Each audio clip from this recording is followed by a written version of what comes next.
3, 2, 1, action. Maxxie, Radio stations have offered me money. I told you, today I'm giving you a big present. Yeah. Over the last 10 years, radio stations and bloggers have offered me money to come and tell me this story. Yeah.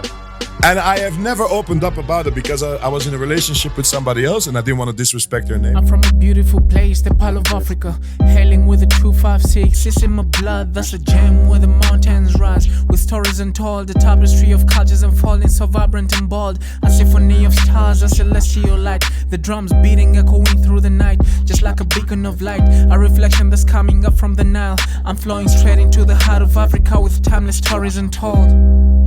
What's up, Doug? Maxxie, welcome to my podcast, brother. Thanks for having me. You know, up to half an hour ago, I didn't know you were in America. But I'm happy we're doing this experience. I keep that secret, but this is something I've said doing. Like, we do this podcast from Uganda in America, and at the end of the day, people on YouTube will never know that we were in different. No, but it's fun that you're representing Uganda across the world. You know, I've traveled a lot. And I've always met Ugandans everywhere we go. It's always fun to meet the people that have the online radios, the podcasts, the magazines, the people that organize the shows. You know, the Ugandans that live outside of Uganda representing Uganda. I can never get enough of those people. I would want to meet all of them across the world. So thanks for having me. Thank you, my brother. And I've seen you. I think whoever doesn't know you in Uganda maybe just moved in Uganda yesterday.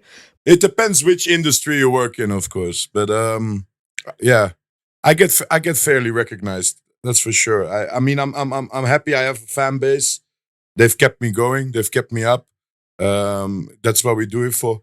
But yeah, it really depends on which industry you work. But if you're anything to do with entertainment, music, and the fun people, you know, the party goers, then for sure you need to know my name. And that's what we're going to be talking about today, entertainment, because you're the entertainment manager and a talent scout. People who see you on IG, you see the work you do, everything you do. We're going to talk about the Wednesday night that you do. But before we get into that, I wanted to send my condolences and say your loss about your brother. I saw that on Instagram, man. Yeah, about send my condolences. How long has it been now? It was actually the night before my mother's birthday, which is very sad. She suffered a lot from that news in the morning. She was expecting a happy birthday brunch, and she received the news that he was not my direct brother, not the same mother, but we were the only two boys who spoke the language I speak from back home in Belgium. So we had a close bond growing up. We were able to communicate. We were able to share thoughts and family time with each other's families in our language, which I think is important to as much as Ugandan I am, it is important to keep your heritage alive. And since my brother died, I feel like that piece has been taken away from me because there is nobody that I can have that connection with when it comes on those topics. So his death is very tragic, and to many people, by the way, he was a very good guy. A lot of people know him from Entebbe. As a matter of fact, I don't think Entebbe will ever be the same as a city because Yoti was a strong guy. So yeah, definitely rest in peace, my brother. Yeah, man. I wanted to put that out first. I appreciate that. Thanks for doing your research a bit because that's something that that's a very sensitive topic. You talked about something, how Ugandan you are. When did you move to Uganda the very first time, and how did you end up in Uganda? You're asking me for my origin story. Well, I was born in 1994. No, we won't go back that far. But at least I came to Uganda at the age of, was it 11, 12-ish there.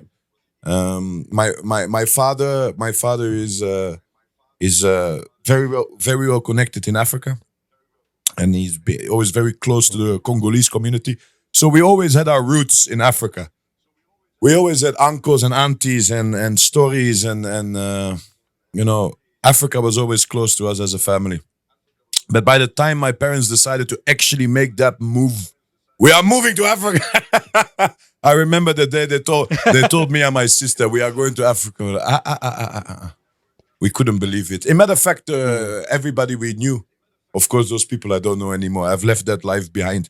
But the people that I knew back then, I remember when they heard, oh, we are moving to Africa. There was a lot of confusion around that. Like, what are you gonna do there? Do they even have running water? You know, those comments. Those people look at Africa in a different way out there. Of course, I've experienced a completely different Africa. We'll talk about that later as well. But by the time my parents decided to move here, it was a very big shock. And of course, arriving here was a very big shock. It was nothing we expected. Yeah. I'm talking about close to 20 years ago. So, wow. Yeah. Uganda has changed a lot for the better. Our infrastructure has improved. Our education system, healthcare system, our social media, everything as a society and as a country, we are striving. I can see that. I've witnessed it. Our roads are improving. Our airports are improving. So we are steady. We are climbing, and I'm proud to have witnessed that. To be honest, but back then there was a different Uganda when I first arrived. So it was not easy for a young Muzungu boy to move to Africa. And it is even harder for a young Muzungu boy to stay all this time. So the reason why I wanted to pull it back, and we're going to connect this to entertainment, because I wanted to know how long you've been in Uganda. So it's been over 20 years. Yeah, I wanted you to explain to me the life of entertainment during COVID. During COVID, how was our life like with entertainment in Uganda in COVID time? Because I know people still partied. Of course we did. How they went to parties in when we heard those speeches of the Minister of Health, and no disrespect to Ugandan government, I love all of you, but when, and I have very close friends in the ministries, but when they said, people of Uganda, we have stopped partying. We told them, who told you? Who told you we stopped partying? It has even become better. No, during COVID, listen, I have to be honest. Yeah. It kind of woke everybody up. It kind of cooled everybody down a bit. When it came to mindset in life, you know, all of a sudden people had more time to focus on future plans. What are we going to do when this is over? How are we going to recover from this? So people had a bit of a setback and time for them to reflect, which was good. That's a positive side of COVID, I think. Of course, the negative side of COVID was the social distancing and not having the chance to see your friends every day and do the things you like. But for the people that really enjoyed going out, the people that represent partying in Kampala, they never stopped one day. We found ways around it. I remember when Museveni announced, when you are staying in a hotel or a resort, you are allowed to do what? Use the facilities. The facilities is a swimming pool, the gyms, the conference rooms that the hotels have. So if you are staying in a hotel, you are allowed to use the facilities. That was like a new law, like a change of rules at some point. And we thought in ourselves, wow, let's start renting hotels. So we went to hotels of like 20 rooms, 30 rooms, 50 rooms, whichever ones we could find. We would book all the rooms and then sell those rooms to our best customers who would normally come and book tables. Now they would just book hotel rooms. And by the time the police came to check, hey, what is this noise? So sorry, but all of us, we have what? Room keys. We are guests. So we are allowed to sit at the swimming pool and have a party. So like I said, we found ways to around it, but of course we always kept to the rules. You know, we are good boys. That is funny because that reminds me of the song "No Man Can Stop Reggae." No one can stop reggae. It's gonna leave. It's like you said, no one can stop reggae, which is a UB40 song. They were here last week. It was a very, very good show. I was gonna ask you about that. Yeah, I saw your post on UB40. I love their music. I play UB40 in my car. I have the whole album. I listen to UB40. On the road trips, that's a favorite. Yeah. I took my mom to the UB40 show because she told me I was conceived on UB40 music. and also that when she was 17 years old, she bought tickets for a UB40 show back in Belgium, but because her report card, she failed mathematics or something like that, and her parents told her, "You're not allowed to go to the show. You are under house arrest." And she still remembers that day very well. She told me, "Max, I've never seen those guys live. I love their music." She loves reggae, and you were conceived on that on UB40 music. I have to go for this show. It will be the first time I see them live. I told her, "Mommy, tonight we go all the way." We went for nice dinner. We went for the show. She had a blast. We were drinking red wine, singing red wine. She had a blast. Red one. Yes, She sir. had a blast. So that Yeah. was a beautiful experience. Yeah. That was really good. I wish I was in Uganda to go for that show. I love. And then I love UB40. I don't know if you're coming for Davido, if you're gonna be around, but if you're not, you're gonna miss out for sure.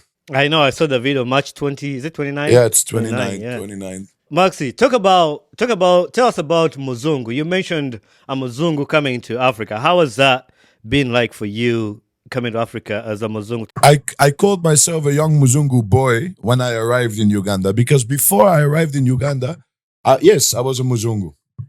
But I also believe that the term Muzungu, it is not a skin color. You know, you can look at me and you can say, okay, blue eyes, white hair, white skin. Oh, this is a Muzungu. He comes from Europe. He was born in Amsterdam. He's Belgian. That's a Muzungu. But I disagree. I think Muzungu it is not a skin color. It is a mentality. It is a way of life. It is the way you eat, the way you communicate with your fellow Africans, the way you do business, even the way you, you know. You can be a Muzungu as a mentality, but you can be white in color. And there are more like me who have been in Africa long enough, who have integrated, who have respected the laws and the traditions of these grounds, who have bear children here. I have a lot of kids in Africa. All my kids are African, yeah, and they're spread out over the continent. So but out of respect, I learn your traditions. I be humble. When elders talk, we keep quiet. A Muzungu, they just jump around. They're too busy. They're talking here, they're talking there. Then they run here, then they run there. They're always promising a lot of money with big ideas. But to be honest, the lifespan of a Muzungu in Africa is about 3 to 4 years. They first come, they explore, then they fall in love with a boy or a girl here.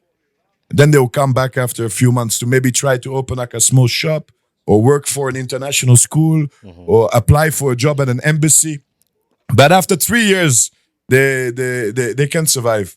Because they're too busy with their own ideas. Yet Africans have their way of life and their way of doing business, and they cannot accept that. They're scared by it, or they get played by it. And then they give up and they go back to their country. So the ones that have exceeded 10 years, those ones I can share a beer. We can talk a bit. But if you're a Muzungu, a tourist who has been in Africa for 1 or 2 years, or even 3 years, please don't talk to me. Leave me alone. Talk to me. Leave me alone. What are we going to talk about? Yeah? That is funny. Because I was going to ask you, like, how have you managed to stay in Uganda for over 20 years? You know, like, people talk about how you mentioned about, like, before you moved there, you say the water is bad. People are going to say there's no this, it's a third world country. But, like, how have you managed yourself to stay there for 20 years? And I definitely understand when you say if a Muzungu has not stayed there for more than 10 years, that has nothing to tell you. There's nothing much they know. They haven't bought land. They haven't started companies. They haven't paid employees. They haven't paid taxes. As a matter of fact, half of these white boys out here, they are here on tourist visas. When you are a tourist, you are supposed to go with a travel agency that they take you in those matatus to the park. Safari. You look at a lion, you take a selfie with a zebra, then back to the airport. Yet these boys are here in our city. First of all, they're taking away our woman. Second of all, they get in trouble, you know. And third of all, they're having business meetings. You know, they're trying to settle here or open a business here, but they're still on a tourist visa. They should apply for a business license or a work permit. or at least open a company and pay taxes to the Republic of Uganda. Half of them are here just walking around having fun. Let them also start paying taxes. We pay our taxes. We pay NSSF. Huh? Now what about them? They're just here having fun. They're just having fun. Just come here and then they go to Thailand, they go there, they all those happy places. But for us, we are here working hard. you've really attacked. So anyway, you've talked about like starting businesses and doing stuff in Uganda. Can you tell us about the Kubo sneakers? Like you I mean, I'm invested in a lot of projects, of course, but you asked me how come I've survived so long in Uganda for 20 years. Yeah. First of all, I'm very lucky that my parents are also here. You know, if you can see your mother or you can see your father at least once or twice a month, or you can go and visit them, you can have meals with them, you can ask for advice, you can give them a hug. You know, I think it is important. So the fact that for the last 20 years, my parents have been here, we have struggled together, we have made mistakes together, we have learned together, it is an advantage I had to also remain here. But the second reason I am still here in Uganda is because I am invested in this country. I have over 7 companies, from production to fashion to farming to agriculture. That's the same thing. Farming and agriculture. But the point I'm making is we have a lot of employees, we pay taxes, we are invested. I own land, you know, have children. I need to remain here. It is important I remain here. But what is also important for me is every project I start is something I need to love it. I need to be interested. I need to be interested in the project to invest. So I will never invest in cryptocurrency or I don't understand it. I don't know how it works. I don't like it. It looks boring, looks nerdy. So I'm not gonna invest in those things. But the moment you give me an idea, Maxxie, let's do this, let's do that. And if the idea is good and the idea is smart, let's do it. So you asked about Kubo, the sneaker shop. Of course, I love sneakers. None of your cameras is pointing at my shoes, by the way. How come? I'm wearing very expensive shoes. Okay. So Kubo is my sneaker shop. It is at UK Mall in Kansanga on the first floor. It's been open for 3 years now, and it's something. You see now he's pointing at my shoes. Yeah, nice shoes. Yeah. So for the last 3 years, I haven't paid for my clothes or my shoes. It makes sense financially. It makes sense for me. If I'm a swagger boy, I'm a fashion boy. We run the streets of Kampala. We need to look good, man. We need to wear fresh sneakers every week. You know. So I thought, why not invest in a sneaker shop so it can feed my sneaker addiction? And at the same time, we make some money together. So shout out to my people at Kubo. Yeah. The management, salam. If it wasn't for those people, that shop would have closed a long time ago. They kept it alive. But right now, we can say that we are in the top 5 sneaker distributors of Uganda. We have customers in Juba. We have customers in Kigali. A matter of fact, we make sure that people look good in East Africa. I'm not saying I expect a thank you. But you guys are welcome for having the opportunity. And people sometimes say, but those shoes, are they from China? You think the shoes in Nike shops don't come from China? Of course, these ones come from China also. We went to China, we bring the shoes for you. Are they original? Yes. Are they triple A's? Yes. But you are welcome for giving you the opportunity to wear shoes like this in East Africa.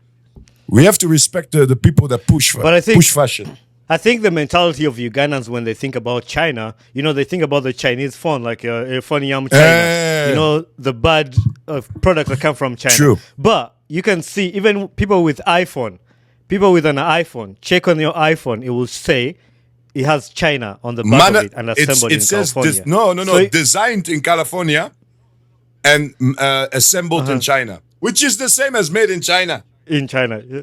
So even when the shoes are coming from China, doesn't mean they're bad shoes. Just that's a mentality of what Ugandans have about China right now. But at least they are here. On top of that, Nomad's Bar and Grill. Talk about that. I see you, Nomad Bar and Grill. You talk about that on Instagram a lot, and you have events there. About 12 years ago, I was 18 years old. I was looking for work. I just finished school. I went to school in Uganda. I went to university in Uganda. But now I was 18. I was fresh. Oh, what? So hold up. What schools did you go to? So I went to. My parents sent me to that very spoiled school. By the way, I'm proud. Of course, everybody's proud of their high school or their secondary, because that's where you become a man. That's where you fall in love the first time. You have your first kiss. You lose your virginity, maybe. So those are memorable years. So you have to respect that school. Even the teachers that were there helping you growing up and becoming smarter. So I have all the respect for that school, but it was a spoiled school. My God, I went to Lincoln, ISU, International School of Uganda. They're in Luboa. They used to be in Kampala with Lincoln. Then they changed. ISU Leopards. Mm-hmm. That's where we were. But it was a spoiled school full of all those rich ambassador kids, UN kids, minister kids, those rich lawyers in Kampala.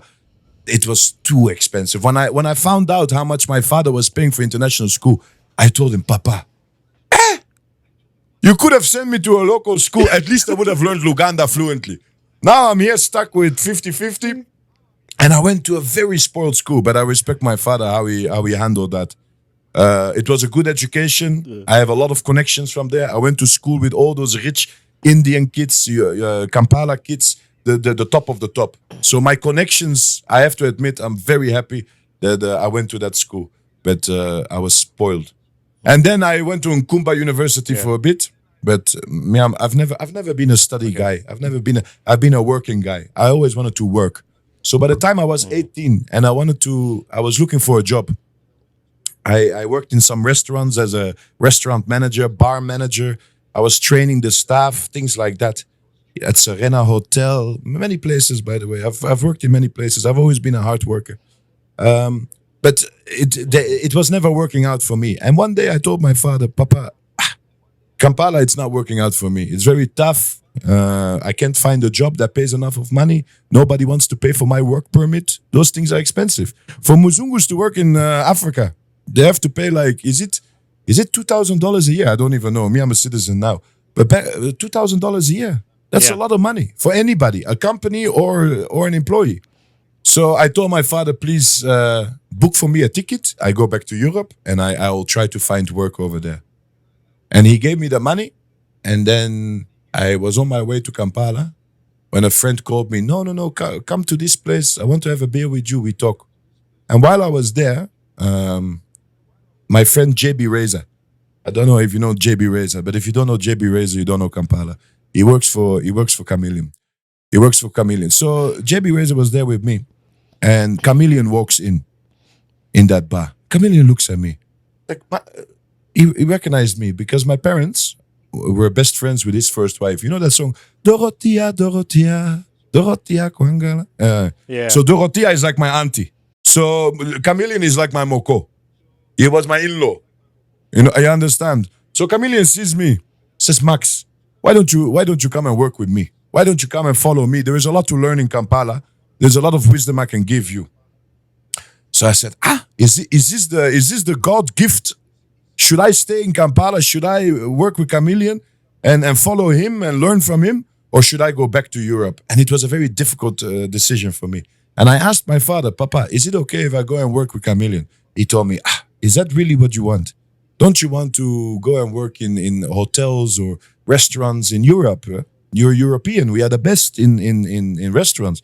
I said, yes, I love cooking. I love bars. I love drinking. I love entertainment, the whole package. But I thought to myself, who is going to teach me better than the legend himself, the person who invented entertainment in this city, the one who really understands everything about his industry.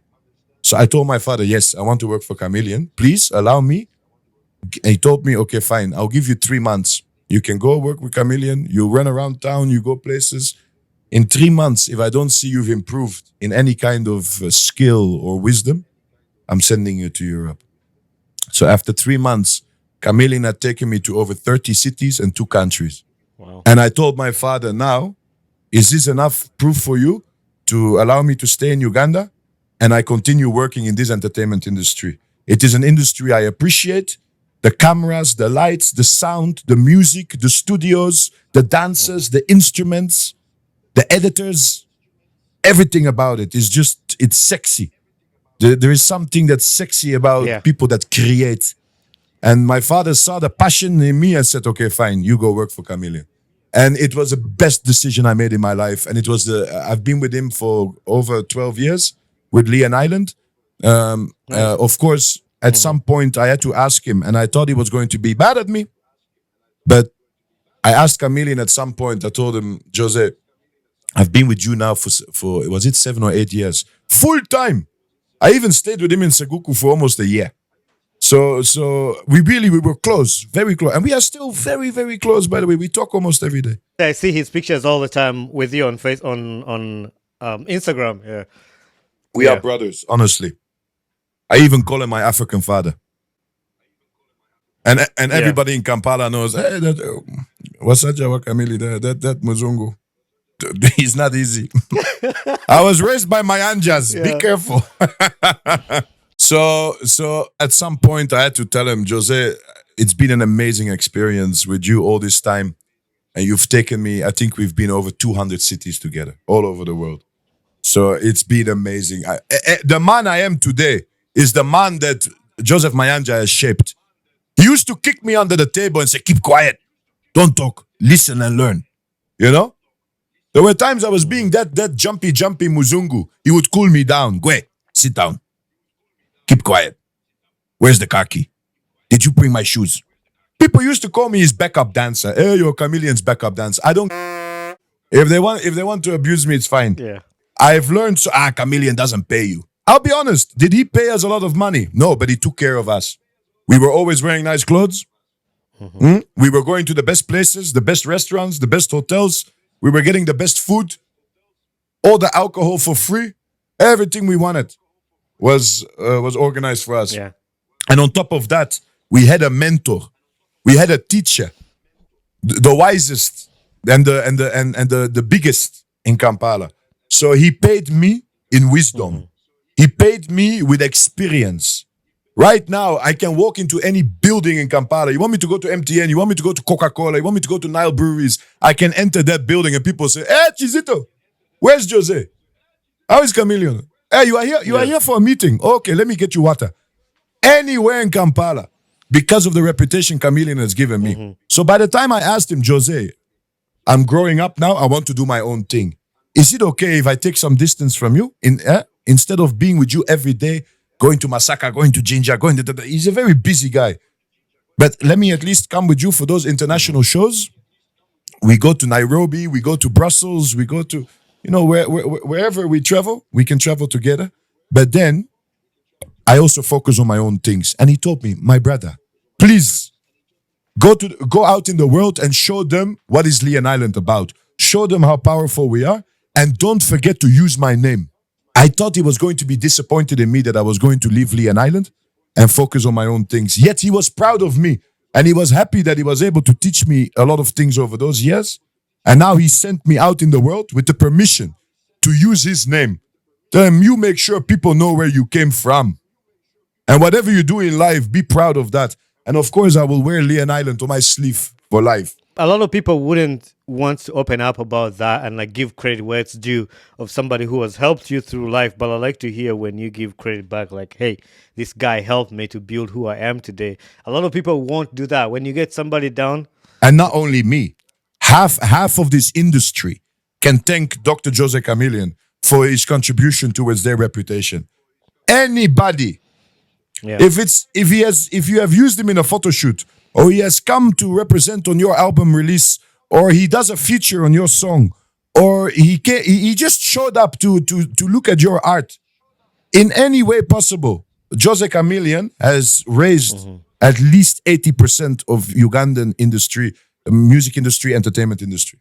That is true, and I think I agree with that too. I'm not in Uganda, but you can see, and some of these things don't hide. And just from listening to your own experience, like you can agree when these people testify about that. I am a Jose Chameleon fan. I remember when he was coming our hometown, back in Kavumba, he came to perform, and I went with my buddies and went to watch him like perform.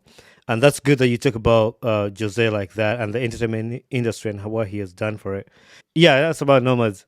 So no, Nomad is one of the best bars in Kampala. To be honest, I don't think anybody who has come to Uganda, if it's for a short time or a long time or just a holiday, you have to pass through Nomad at some point. It's the home of entertainment, and they've established a lot over the last. Has it been 7 years, something like that? Um, of course, they're a bit out of town. They're on Gaba Road, so they don't get that same crowd that you get anywhere else. It's a mix of many people. You have the Kampala crowd, you have the Eritrean crowd, you have the Sudanese crowd, the Congolese crowd, those Manyonyo boys, Bunga boys. You know, it's a mix of flavors, and that's why I enjoy Nomad so much, because anybody that goes to Nomad will find comfortable.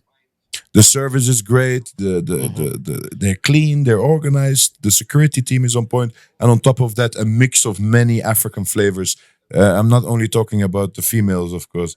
I'm talking about the music and the friendships. Yeah. So Nomad is really a hub for people that enjoy good entertainment and good friendship. So I've been working with them for over 2 years now. And I've worked with many other bars in Kampala. Matter of fact, I don't think there is one bar in Kampala I haven't worked with. Uh, I have all of them on my list. Some of them were a success. Some nights were a flop. It happens. Entertainment is not easy. Yeah. I've had nights where we made 100 million plus, and we had nights where we didn't even hit 10 million. So you need to be ready for that. And there is nothing embarrassing about that. As long as you keep trying in life, and as long as you keep pushing, and no matter what, sets you back, you push back and you try better next time, you are on the right track. You're on the right track. You need to believe in yourself and just keep on doing what you're good at. So I've worked with many bars in Kampala, but the one place that I can absolutely call my home and where people have full respect and trust in me is Nomad Bar and Grill, opposite Bunga Shell. Be there or be nowhere. I'm here advertising. And you say talk about the every Wednesday. Oh, so my night at Nomad, although I'm involved with many nights, I will promote every night at Nomad. It's like I said, it's an amazing place. But the night that I personally host is called Black Bottle Wednesday, and it's every Wednesday night. At the moment, I'm working together with. We're going to switch DJs every few editions, but at the moment, I'm working together with the beautiful Etania and the beautiful DJ Vivian. Both of them are amazing DJs. I love them to bits. I've worked with V for a very long time. My God, I've known V for over 10 years. And then Etania, she's a bit newer to the scene, but she's been around in Kampala. She's worked in events. Then she went to DJing. Now she's on radio. I'm very proud of her as well. She has risen as a star, and she'll keep rising with or without me. But for Wednesday nights, we are at Black Bottle Wednesday with DJ Etania and DJ V, DJ Big Allen and DJ Nate Urban, and MC Top Boy. We have a billboard on. Did you see my billboard? I saw the billboard. I saw the billboard. I'll put it in here for the listeners. I'll put it up there. Put a picture here. So the guy can see it. Editor. Put it here. Yeah. No, so that was my first billboard. I've put people on billboards for over 8 years, always making sure that everybody shines. Yeah. But then in the last year, I started feeling very good about myself. And I thought, Maxxie, I think it's your time to shine. It's your time to be the superstar. So everything I'm doing now, yes, sir. Yeah, man. At some point, you have to think of yourself. I've always thought of other people. I've made a lot of people famous. I've advised a lot of people. I have paid for people's studio time. If I start name dropping right now, you can tag half of the industry. Yeah. But of course, we don't do that. but I've helped a lot of people reach their goal. And at some point, I thought, okay, now maybe let me try this myself because I know I can do this. And now we're on billboards and on podcasts. Look at me. Yes, sir. Thank you for having me once On again. the Ugandan Boy Talk Show podcast. Ugandan Boy Talk Show. So the question I was going to ask you about your love life, but before I ask you about your love life, My love life. I'm going to read you a quote. This was one of a caption on your Instagram. I'll be honest, I don't have a girlfriend, but I know a few girls that are going to be mad at me for saying that. I So remember posting that. you tell us on Instagram, like, you don't have a girlfriend. Talk to us about your love life. I know that quote too. Why you posted it. So the quote I made was, I don't have a girlfriend, but I know a few girls that will be mad about me saying that. And actually, after 2 minutes of posting that, I got in a lot of trouble. I had those few girls texting me, well, there's nothing much to explain. I'm a man, and I like gyaldem, and I have a lot of I'm a very hungry man. But to simplify it is that after coming out of a serious relationship, I think every man goes through a process. First of all, you don't care and you go on a rampage and sleep with every girl that comes in your path. And then you get heartbroken, and then you have a healing process. And then there is a moment where you are back to okay, like it doesn't affect you anymore, and you're ready to find new love. And then you have guys who get over it and don't ever want to love again. They're like, you know what? If this is what love is, if this is what a relationship, don't forget that back when our grandfathers wanted to meet a woman, they would go up to the woman. First of all, they talk to the mother. Can I take your daughter for soda or ice cream or whatever? And you would even give some money to the mother. Then you take the girl respectfully, and you would get married and have children. That's how things went back in the day, respectfully and organized and at a certain rhythm. These days, my brother, I don't think relationships are something I want to get involved with anytime soon. We are dealing with a generation, or at least we are dealing with a generation that's influencing our generation too. I'm talking about the people around 30, 25 to 30, are being influenced heavily by the generation of 18 to 25. Whatever they decide is pretty much law. We should dress like this again. Okay, boom. This is the music we are listening to now. Okay, I guess so. Boys are allowed to dress like girls. Okay, we guess so. No, so we have no right to speak. So we are dealing with women that are being influenced by that generation, where it is allowed to play around. To if you get married or not, it doesn't matter anymore. Marriage used to be something holy, something till death separates us. Till the death. Nowadays, getting married is a trap. It's a trap for young men. It's a trap for men. Women get rewarded for divorcing you. 80% of divorces are instigated by women. I'm not saying that men are holy. Don't take me wrong. We are bastards, but we don't want divorces. We don't want to leave our homes. We don't want to leave our children. We don't want to leave the woman that we actually loved and married. But these days, it's very hard to find women that are interested in that package. Like, hey, I will marry you. I will settle you. I will provide and protect you. All I ask in return is some pum pum once a week and your loyalty. But these days, girls they can be loyal, and for women to understand that, oh, my man cheated on me. Okay, I believe that a lot of men cheat, but I also believe that a lot of men cheat because their woman or their wife or their girlfriend is not giving them what they want. It's not giving them the needs, So men go and look for those things elsewhere. Not because we don't love you, it's just because we need more. We need more affection, and we don't get that always from our woman. So the other day I saw a meme where a guy said, I rather pay for a woman to come and clean my house and pay for a woman to spend one night with me than to be in a relationship with somebody that emotionally drains me and still gives me the same benefits. So men are scared these days to go into relationships because they know that they will get heartbroken and they'll be used. Girls are out there looking for men. Yeah. They're half naked on Instagram. I mean, you're allowed to be half naked on Instagram. By all means. By all means, show us more. You want to show us, you show us. I have nothing against it. Nothing against it. But then also don't be surprised about the type of men you are attracting. When girls are out there in the club, when girls are out there in the club and they're twerking their booties, they're grinding and having fun. We love you. We love this. Honestly, as men, we can look at that and enjoy it.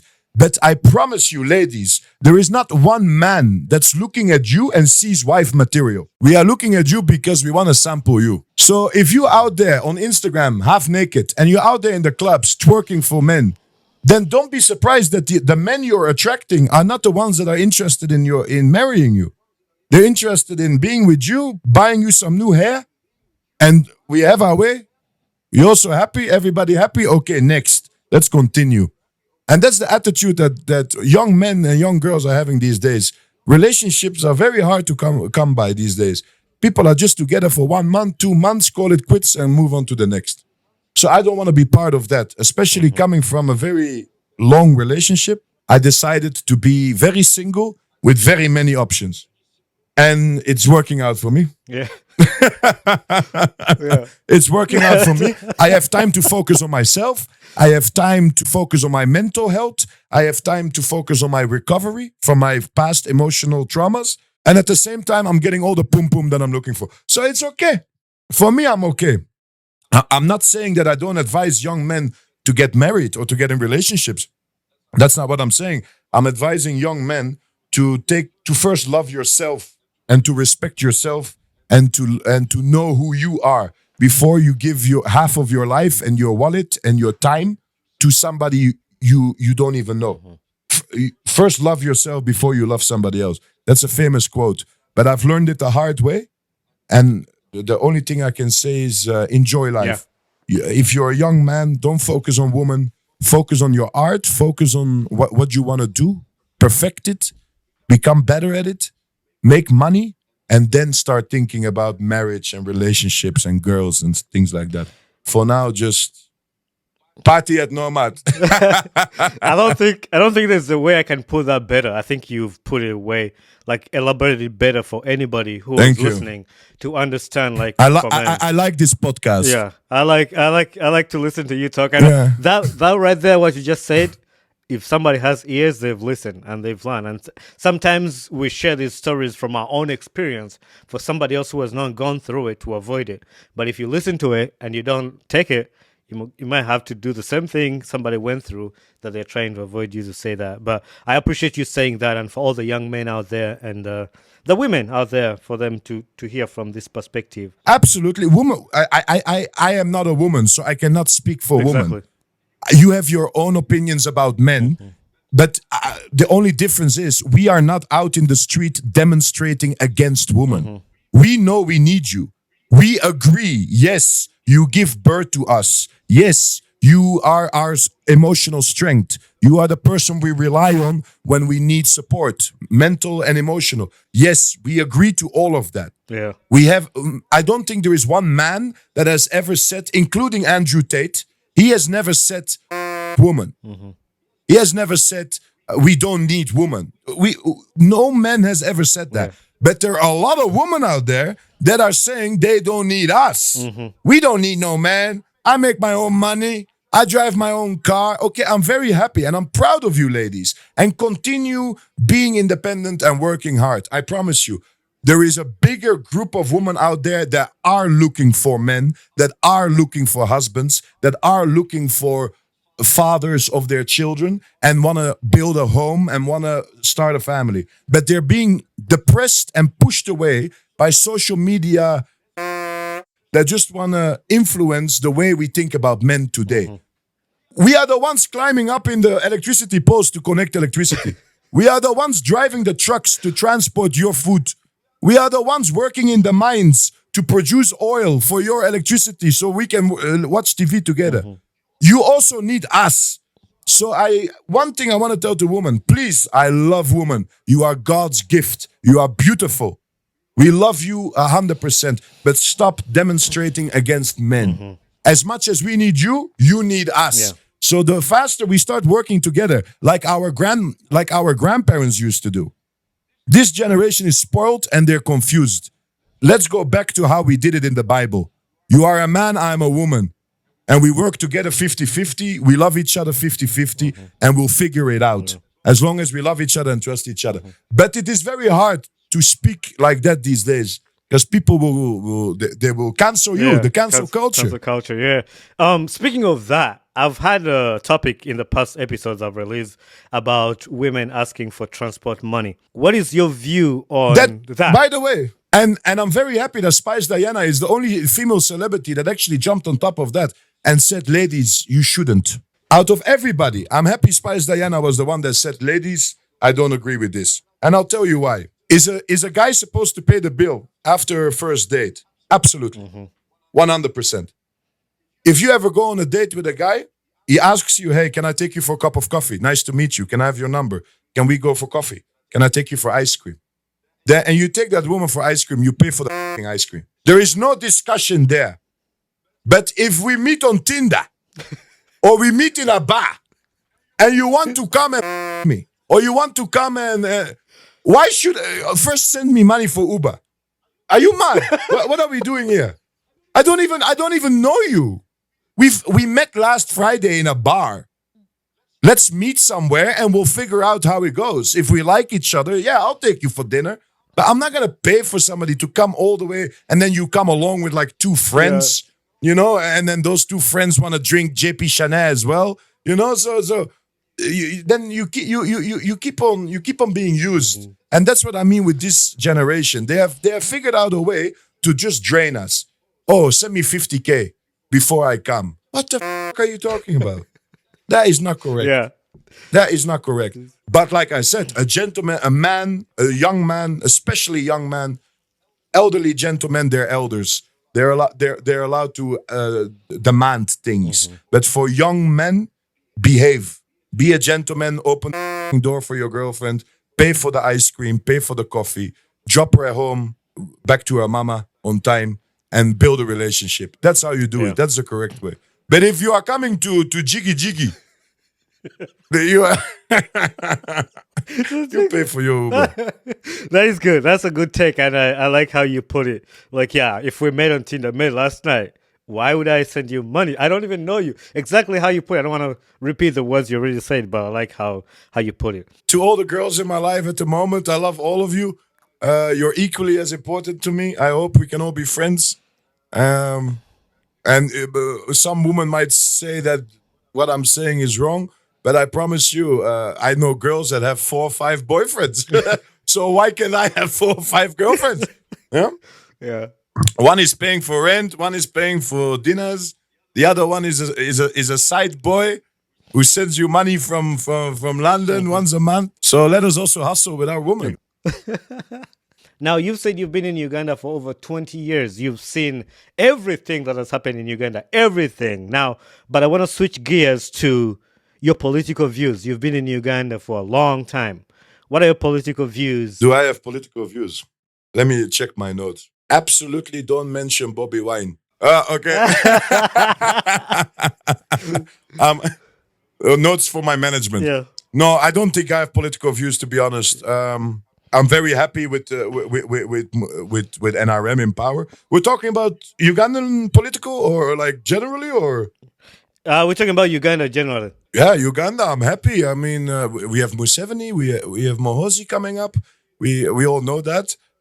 I'm happy with NRM. We are safe. They gave me a Ugandan passport. I have nothing bad to say.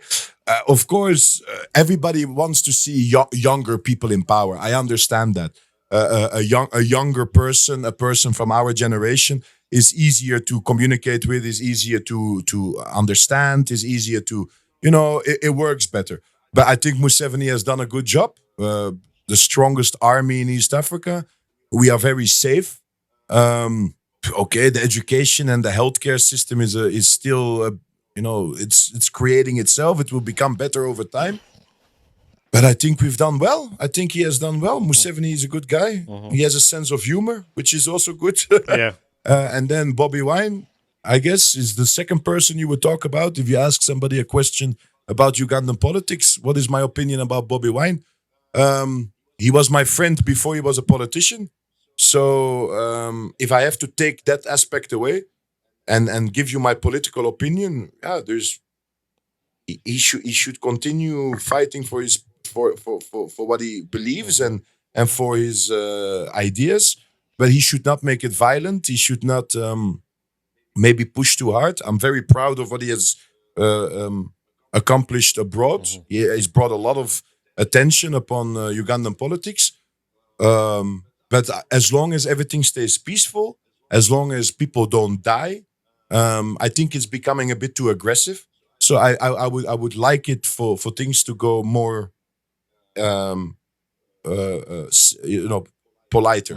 Like not to compare anything to Nairobi during Kenyan elections. My God, people get macheted in the street. Yeah. If you see videos from Nairobi, it's crazy. But also here in Kampala, and especially with elections coming up, I would just pray for both parties. Just be calm. Try to do the elections in a fair way without violence.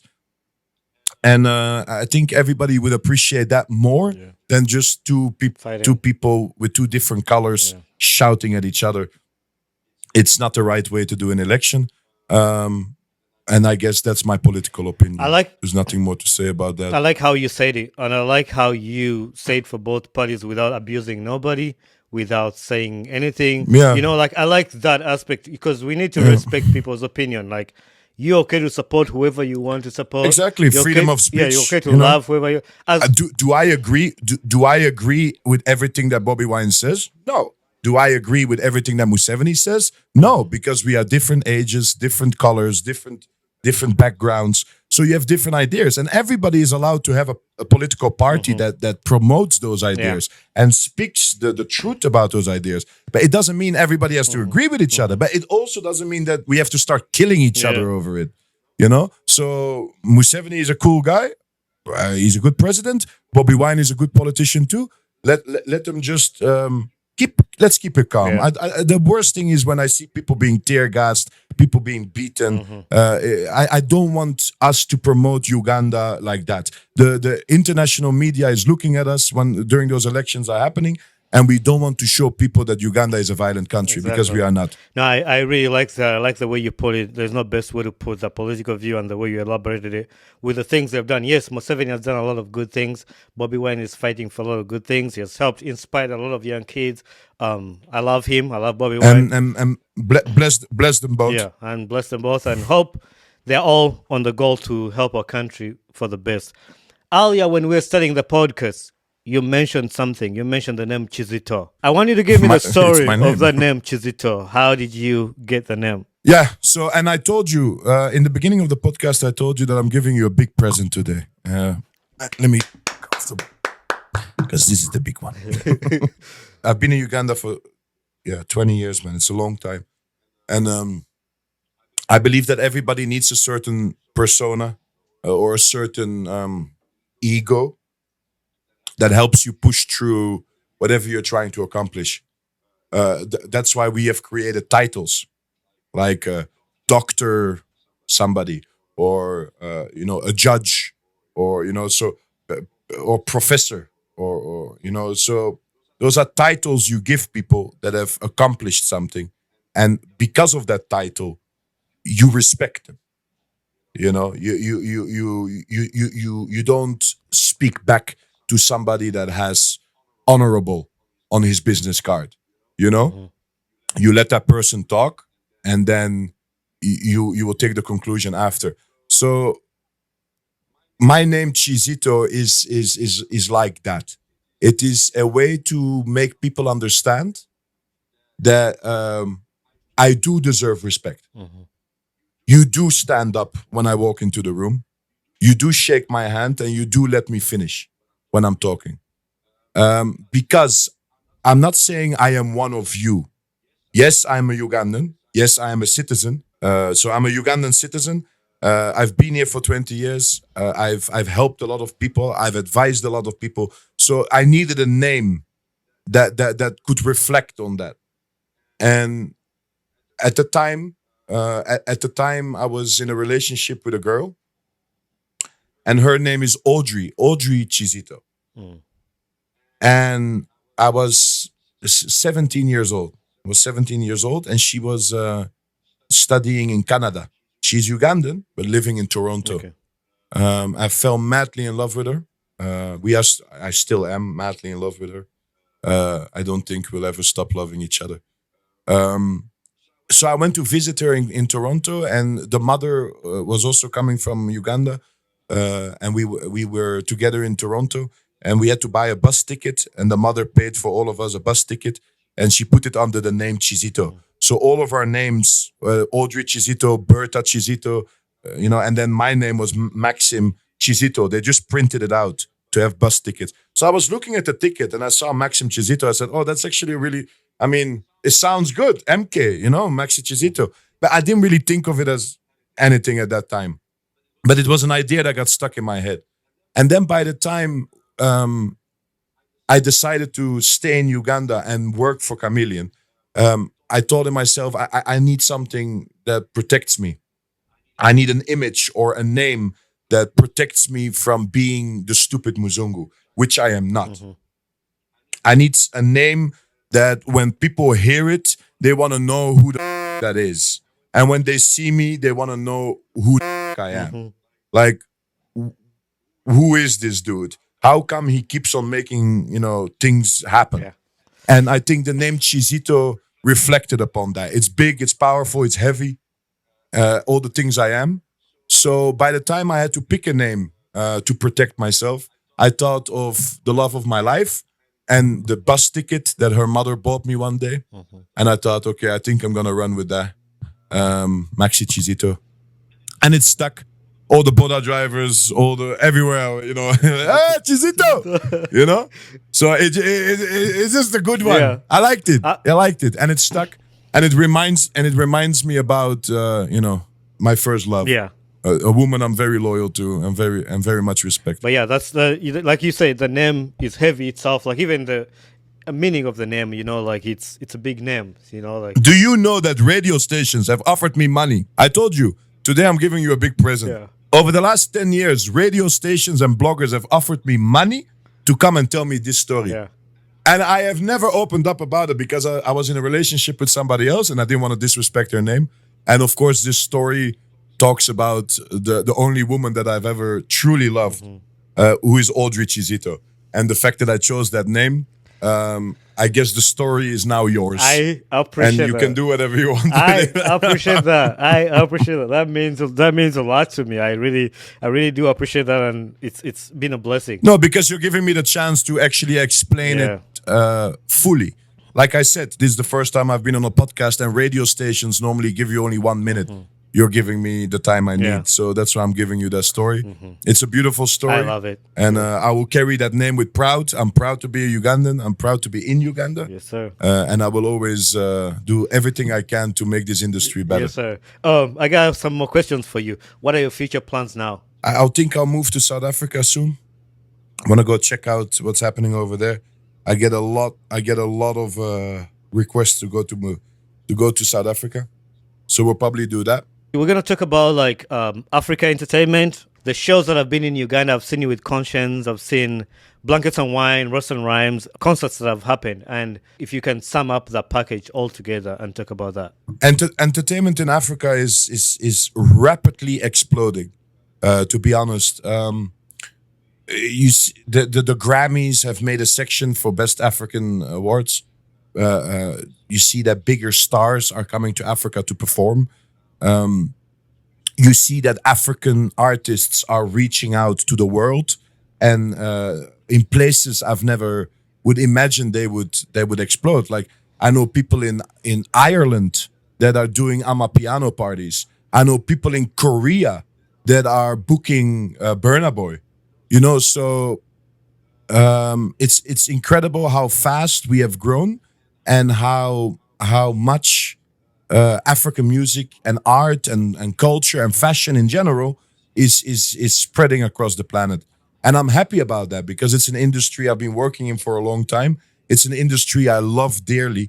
And anybody that's involved with that industry deserves a lot of respect I'm talking about people like Don Jazzy. Don Jazzy in Nigeria. He has done an amazing job getting a team of artists together that are all successful, all reaching the goals that we all want for artists in general. I can also talk about, let's say, Ali Bai. Ali Bai here in Kampala, the Talent Africa team is somebody I look up to a lot.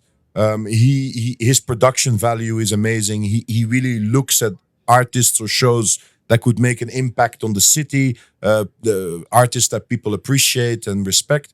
So I wish we have more people like that. And I'm looking at this new generation that's coming up, and I really hope that they find a way of perfecting what we have built. You know, the OGs, the generation before us, are the ones that started it. We're the ones that are perfecting it. But then the generation that's coming up really needs to make sure that whatever we have built, they use to make sure that the opportunities for African artists only keep expanding. We need a way for young artists, young painters, songwriters, poets, dancers, actors. The whole entertainment industry needs to boom, and we are booming. But I want even more for this industry. Kampala is known for the party capital of East Africa. Monday through Sunday, or Monday to Monday. Monday to Monday, 24/7. And not to have a competition with my good friends in Nairobi or Kigali or Dar es Salaam. Your artists are amazing, your entertainment is amazing, but Kampala beats you by far. Yeah. Our shows, we get numbers that Nairobi would dream of. When we do a show, look at Conscience. Look at. You wait for Davido. On the end of this month, we're having Davido over. Shout out to Eastern Vibes and Adewole, Martel. These guys are gonna make it happen. I know for sure that Davido is gonna have a massive impact here in Kampala.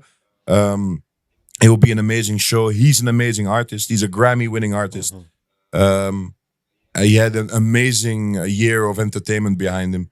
So I'm really proud that we're gonna have Davido in Kampala live, and I look forward to what this year has to offer us.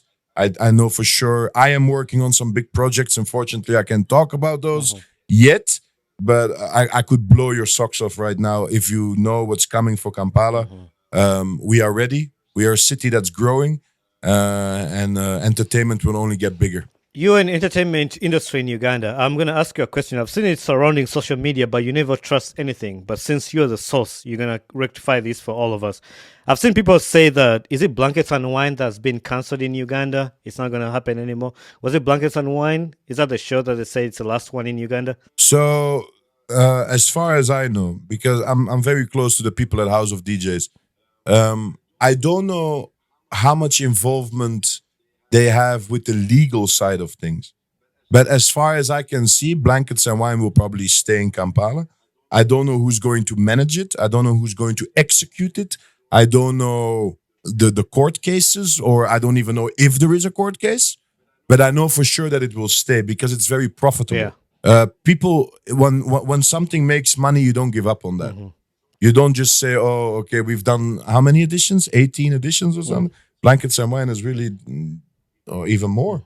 So you don't just give up on that. So I pray that they stay, because Blankets and Wine is a very good concept. People seem to enjoy it. They're finally making the money that allows them to book the talent they've always wanted.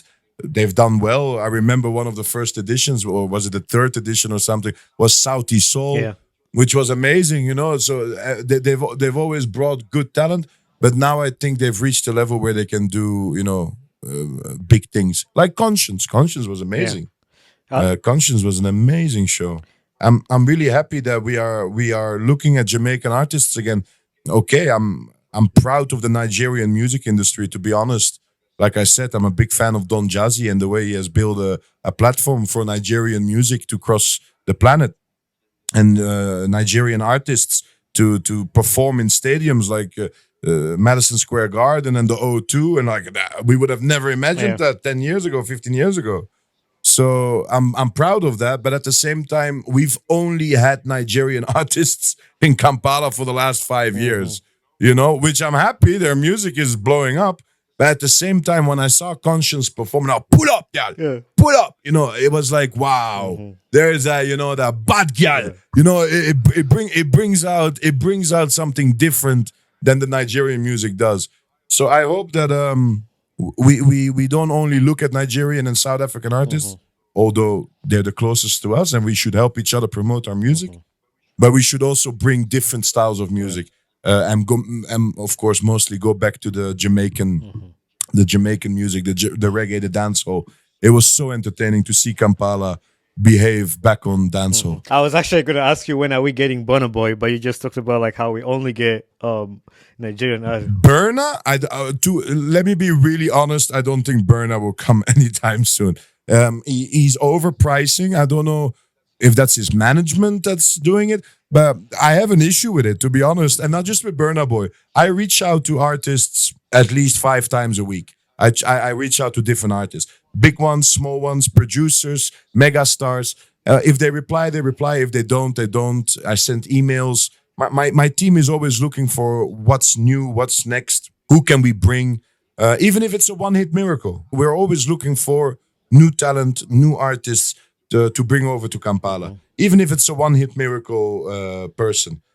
We have brought over a lot of people that when they first became famous, they had a good song. It was all over TikTok and social media. We say, okay, fine. How much do you want? Okay, it's Kampala. You know, we know you're not a big city. You know, we know promoters in Kampala. We've done our research. We'll give you a price of like $3,000, $4,000. And that works for us. You know, like, okay, I have to put down 10 million for somebody to come and sing one song in a club, make a bunch of people happy. We make money out of it. You reach out to all your fans in Kampala. You build a bigger fan base. Everybody wins. And then you have these artists that are like, I want $15,000. Yeah, we're not going to give you 50 million plus to come and sing 1 or 2 songs. How are we going to make our money back?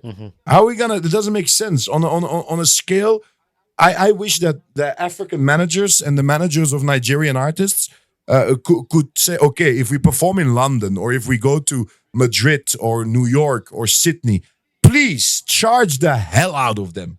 Because you're traveling a long way to a strange country, performing your music, you should be paid as much as possible. But when it comes to African cities, especially small cities like Juba, Kigali, you know, Nairobi, Kampala, why are you hustling us? Yeah. We don't have $15,000, $20,000, $25,000 to pay you, you know, and then you have people like Burna Boy who's asking for $1 million. Okay, I understand that that's your worth. And I will never disagree that Burna Boy is worth $1 million performance. But who is going to pay for that in Kampala? Doesn't make any sense. So I beg African artists, when it comes to African cities, do your research, see what's possible, and then charge us accordingly. But don't be throwing big figures at our head. Like, what do you think? We print money in bars? You know, so Yeah. To see Burna Boy perform in Kampala will be a tough one. Maybe if the management knows people here and they can have a personal deal. But if it comes to anybody booking Burna Boy in Kampala, I don't think so. It's too expensive. Yeah. Maxxie, I gotta say, like, we can talk for days and you have the best conversation in town. You didn't lie when you said you're gonna like just give me the whole conversation and just talk every day. But I'm gonna ask you, what are some of your top 3 songs of all time? My top 3 songs. Okay, so I'll pick one for your intro, right? Maybe you'll edit a song into this. My music genres go all over the place, man. I'm like really into R&B and even trap music. I'm not saying that these young guys these days don't make good music. Like, there are a lot of idiots and they're all high, way too high. And I don't know what they're saying half of the time, but there is some good trap music out there. So R&B and trap, but if you're asking me about that, you know, Rick Ross, Drake, Stay Shining, you know, very good song. It's popping back on TikTok at the moment. So I'm happy that this new generation is actually still listening to what we used to listen to when we were 15, 16. You know, back then, I'm talking about 2010, 2006 to 2012. Let's say those 6 years were extremely well for music.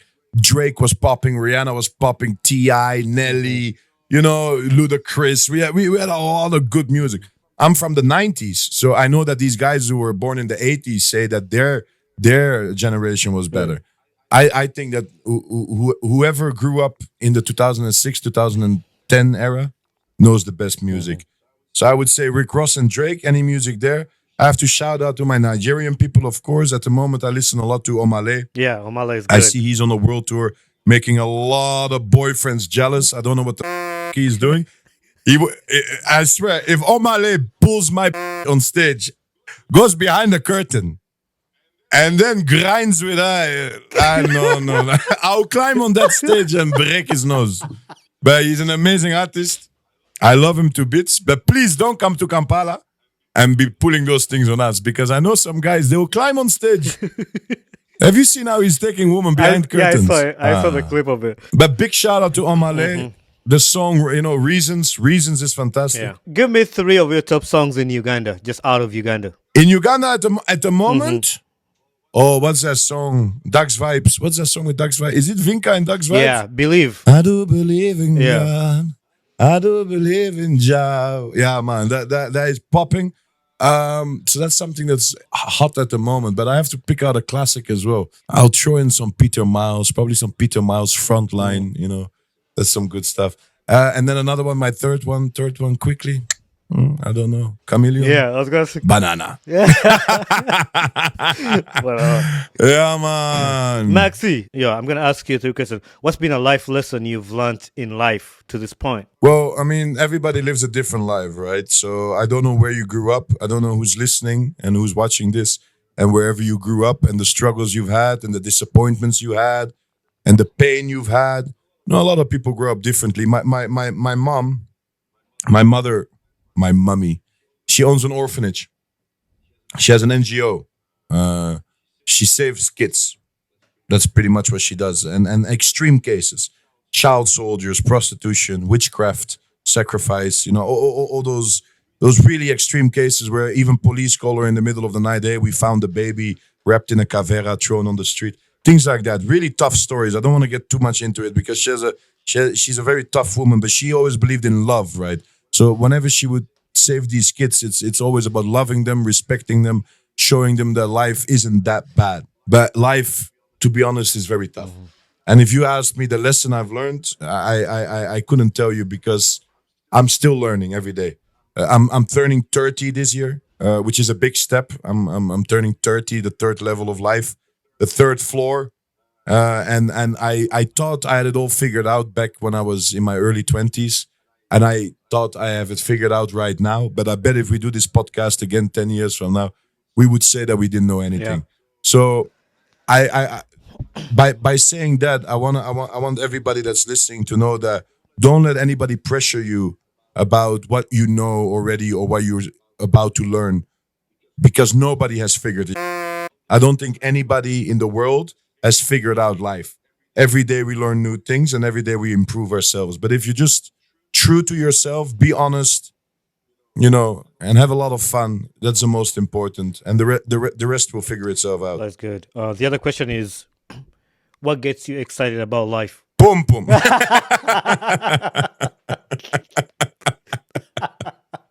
Woman, beautiful woman, and a bag of weed. A bag of weed. Okay, all right. No, what gets me excited?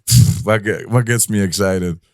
Live music. Let's say that when I see drummers, and they're sweating because they've been drumming for like last 45 minutes. When I see saxophone players, when I see dancers, and when I see artists with the spotlight shining down on their face and they're singing their heart out, that's what gets me going, man. I love live music. If somebody comes to Uganda to perform and you come with your USB stick, please can you go back to your city, because we only want live music. If you didn't take the time to find a band locally who can practice your songs and play with you, we've done all these things. Yeah. Even with Chameleon, the craziest thing I ever did with Chameleon was fly to perform in Kampala, fly to Nairobi and perform, and then fly to Dar es Salaam and perform in one night. Wow. We went 3 countries in one night. And there are times where, oh, we need to look for a drummer. Oh, we need to look for a photographer. There is always something happening in this industry. But the show must always go on. But live music is, I think, the most beautiful thing anybody can experience. A good show with an artist that you love and an artist which music you can sing word per word, and then you're seeing it performed by a live band is the best feeling ever. That's amazing. And then the final question, which is a signature question, but we've already talked about, you mentioned this earlier at the beginning, that you can get anybody on the podcast, so we can do this a lot more time. But who would you like to see on this podcast next? And you're going to help me bring that person here. Well, like I said, I've been in this industry over 12 years, so I can reach out to a lot of people. But I would like you to invest time in first of all the upcoming crowd.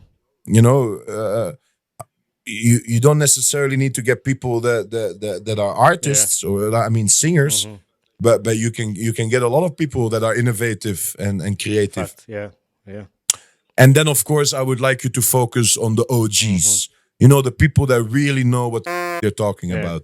Like, if you want to do a fashion episode, then get A. Bryans. You know, if you wanna do an episode about music production or things like that, look for the people that are really invested deeply and for a long time in this industry, and get them to talk. But definitely, if you ever need my help to get anybody on this podcast, I'll be there for you. I can make it happen. I appreciate that, brother. And for you people as well, I want people to comment and tell us, should I be doing more podcasts?